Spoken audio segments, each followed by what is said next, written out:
ഒന്ന് സങ്കല്പിച്ചു നോക്കൂ, നിങ്ങൾ ഒരു കപ്പലിൽ, ചുറ്റും നീലക്കടൽ മാത്രം, കര കാണുന്നില്ല, മടങ്ങി വരാനുള്ള വഴിയില്ല. അവസാനം നിങ്ങൾ എത്തുന്നത് ഒരു ദ്വീപിൽ. ആ ദ്വീപിൻ്റെ നടുവിൽ ഇരുമ്പും ഇഷ്ടികയും ചേർത്ത് പണിത ഒരു വിചിത്ര നിർമ്മിതി.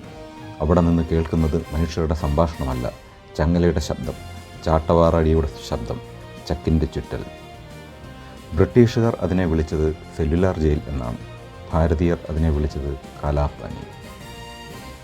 ഒരു കാലത്ത് അവിടെ അയക്കപ്പെടുക എന്നത് സാമൂഹിക മരണം ആയിരുന്നു. ബംഗാൾ ഉൾക്കടലിൻ്റെ കിഴക്ക് ഭാഗത്തായി സ്ഥിതി ചെയ്യുന്ന ആൻഡമാൻ നിക്കോബാർ ദ്വീപുകളുടെ തലസ്ഥാനമായ പോർട്ട് ബ്ലെയറിലാണ് ഈ ജയിൽ. നഗരത്തിൻ്റെ ഒരു വശത്തുള്ള കടൽ തീരത്തിനടുത്താണ് ഇത് നിർമ്മിച്ചിരിക്കുന്നത്. കാല എന്നാൽ കറുത്തത് എന്നും പാനി എന്നാൽ വെള്ളം എന്നുമാണ് അർത്ഥം. അഗാധവും ഇരുണ്ടതുമായ സമുദ്രജലത്താൽ ചുറ്റപ്പെട്ട സ്ഥലം എന്നതിനാലാണ് ഈ പേര് വന്നത്. അക്കാലത്തേക്ക് ഇവിടേക്ക് അയക്കപ്പെട്ടാൽ തിരികെ വരാൻ കഴിയില്ലെന്ന ഭീതി തടവുകാരിൽ ജനിപ്പിക്കാനാണ് ഈ പേര് ഉപയോഗിച്ചിരുന്നത്.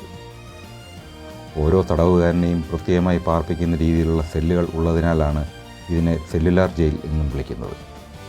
1896 നിർമ്മാണം തുടങ്ങി. 1906 നിർമ്മാണം പൂർത്തിയായി.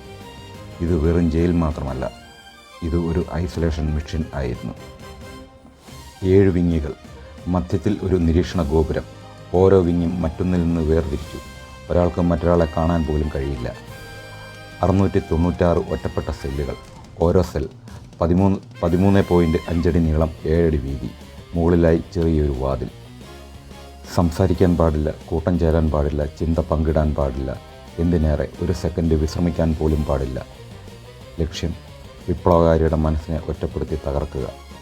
അതായിരുന്നു ഈയൊരു രീതിയുടെ ലക്ഷ്യം. പനിയിലെ തടവുകാരെ ശിക്ഷിച്ചത് വെറും തടവിലൂടെ മാത്രമല്ല, അവരെ കൊണ്ട് കാളയെപ്പോലെ ജോലി ചെയ്യിപ്പിച്ചു. എണ്ണയാട്ടുന്ന കൊഹ്ലു ദിവസവും 30 പൗണ്ട് എണ്ണ ഉൽപ്പാദിപ്പിക്കണം. മണിക്കൂറുകളോളം വലിയ മരച്ചക്കിനു ചുറ്റും വിയർപ്പും രക്തവും ചിന്തിച്ച് ഓടണം. ലക്ഷ്യം നിറവേറിയില്ലെങ്കിൽ ചങ്ങലയിൽ കെട്ടിത്തൂക്കുക, ഭക്ഷണം നിഷേധിക്കുക, ചാട്ടവാറടി കൊള്ളിക്കുക. ഇവിടെ മനുഷ്യൻ്റെ ശരീരം മാത്രമല്ല, അവൻ്റെ സ്വാഭിമാനവും തകർക്കുകയായിരുന്നു. ഭക്ഷണമോ പുഴുക്കളുള്ള കഞ്ഞി, കല്ലുകൾ കലർന്ന അരി, കഠിനമായി വേവിക്കാത്ത ചപ്പാത്തി, വെള്ളം പോലും പരിമിതം, അമിത പണിയെടുപ്പ്, അപര്യാപ്ത ഭക്ഷണം, മലേറിയ, അതിസാരം, ക്ഷയം. ചിലർ പണിമുടക്കി പ്രതിഷേധിച്ചു. പക്ഷേ മിക്കവരും നിശബ്ദരായി മരണമടഞ്ഞു. മരിച്ചവരെ കടലിൽ എറിയുകയായിരുന്നു പതിവ്. അവരുടെ കല്ലറ ആൻഡമാൻ കടൽ. വിനായക് ദാമോദർ സവർക്കറെ 1911 ഇവിടെ എത്തിച്ചു. അദ്ദേഹത്തെ പാർപ്പിച്ചിരുന്നത് 3-ാം നിലയിലെ ഒരു സെല്ലിൽ. സെല്ലുലാർ ജയിലിലെ ഏകാന്ത തടവ് ഒരു മനുഷ്യൻ്റെ മാനസിക നില തെറ്റിക്കാൻ പോകുന്നതായിരുന്നു. വായനയും എഴുത്തും നിരോധിച്ചിരുന്ന ആ കാലഘട്ടത്തിൽ സവർക്കർ സ്വീകരിച്ച മാർഗങ്ങൾ ഇവയാണ്. എഴുതാൻ പേപ്പറോ പേനയോ ഇല്ലായിരുന്നിട്ടും സവർക്കർ പിന്മാറിയില്ല. ജയിൽ മുറ്റത്തു നിന്ന് കിട്ടിയ മൂർച്ചയുള്ള കല്ലുകളും ആണിക്കഷ്ണങ്ങളും ഉപയോഗിച്ച് അദ്ദേഹം തൻ്റെ സെല്ലിലെ ചുവരുകളിൽ കവിതകളും ദർശനങ്ങളും കുത്തിവെച്ചു. ഇത്തരത്തിൽ ആയിരക്കണക്കിന് വരികൾ അദ്ദേഹം ചുവരുകളിൽ എഴുതിയപ്പെട്ടതായി പറയുന്നു. ഒരു വശത്ത് ചുവരുകൾ നിറയുമ്പോൾ അവ മനഃപ്പാടമാക്കിയ ശേഷം അത് മായ്ച്ചു കളയുകയും പുതിയവ എഴുതുകയും ചെയ്യുമായിരുന്നു. ജയിൽ മോചിതരായി പോകുന്ന സഹതടവുകാരായിരുന്നു അദ്ദേഹത്തിൻ്റെ പുസ്തകങ്ങൾ. താൻ ചുവരുകൾ എഴുതിയ കവിതകൾ സഹതടവുകാരെ കൊണ്ട് അദ്ദേഹം മനഃപ്പാടം പഠിപ്പിക്കുമായിരുന്നു. അവർ ജയിലിന് പുറത്തെത്തുമ്പോൾ ആ വരികൾ ലോകത്തോട് വിളിച്ചു പറഞ്ഞു. കമല പോലുള്ള അദ്ദേഹത്തിൻ്റെ പ്രശസ്തമായ പല കൃതികളും ഇത്തരത്തിലാണ് പുറംലോകം അറിഞ്ഞത്. ഇത് ഒരു അസാധാരണ പ്രതിരോധമായിരുന്നു. ശരീരത്തെ തടവിലാക്കാം, ചിന്തയെ കഴിയില്ല. ഈ വാചകം സവർക്കറുടെ ജയിൽ ജീവിതത്തിൻ്റെ സത്തയാണ്. ജയിലിലെ ക്രൂരമായ ശാരീരിക പീഡനങ്ങൾക്കിടയിലും തൻ്റെ സർഗാത്മകതയെ സജീവമായി നിലനിർത്താൻ അദ്ദേഹത്തിന് സാധിച്ചു. തടവറയുടെ മതിലുകൾക്ക് ഒരു മനുഷ്യൻ്റെ ശരീരത്തെ മാത്രമേ തളയ്ക്കാനാവൂ.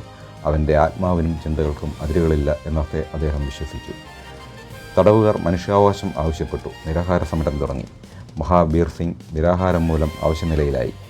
ബലമായി പാൽ കൊടുക്കുവാൻ ശ്രമിച്ചു. പാൽ ശ്വാസകോശത്തിലേക്ക് കയറി. അദ്ദേഹം മരിച്ചു. പക്ഷേ ആ മരണം കാലാപാനിയുടെ മതിലുകൾ തകർത്തു. അവിടുത്തെ ക്രൂരതകളെ പുറംലോകം കേട്ടു. ബ്രിട്ടീഷുകാർ ചില നിയമങ്ങൾ ശമിപ്പിക്കാൻ നിർബന്ധിതരായി. ഇന്ന് സെല്ലുലാർ ജയിൽ ദേശീയ സ്മാരകം. 7 വിങ്ങുകളിൽ 3 മാത്രം ബാക്കി. പക്ഷേ അവിടെ നിൽക്കുമ്പോൾ നിങ്ങൾക്ക് ഒരുതരം നിശബ്ദ ഭാരം അനുഭവപ്പെടും. അത് കടൽക്കാറ്റല്ല, അത് സ്വാതന്ത്ര്യത്തിൻ്റെ വിലയാണ്. ഭാരതം ഇന്ന് സ്വതന്ത്രമാണ്. പക്ഷേ ആ സ്വാതന്ത്ര്യം വോട്ടിലൂടെ മാത്രമല്ല വന്നത്. കാലാപാനിയിലെ ഇരുട്ടിൽ ആയിരക്കണക്കിന് മനുഷ്യർ സ്വപ്നം കൈവിടാതിരുന്നതിൻ്റെ ഫലമാണ് അത്. എന്നാൽ ഇന്നത്തെ തലമുറയെ പഠിപ്പിക്കുന്നത് എന്താണ്? സ്വാതന്ത്ര്യം ഒരു സമ്മാനമല്ല, ഒരു തലമുറയുടെ സഹനത്തിൻ്റെ ഫലം. ചരിത്രം മറക്കരുത്. ഈ വീഡിയോ ഇഷ്ടമായെങ്കിൽ ലൈക്ക് ചെയ്യുക, കമൻറ്റ് ചെയ്യുക, മറ്റുള്ളവരിലേക്ക് എത്തിക്കാൻ വേണ്ടി ഷെയർ ചെയ്യുക, ചാനൽ ഫോളോ ചെയ്യുക. ഭാരത് മാതാ കി ജയ്.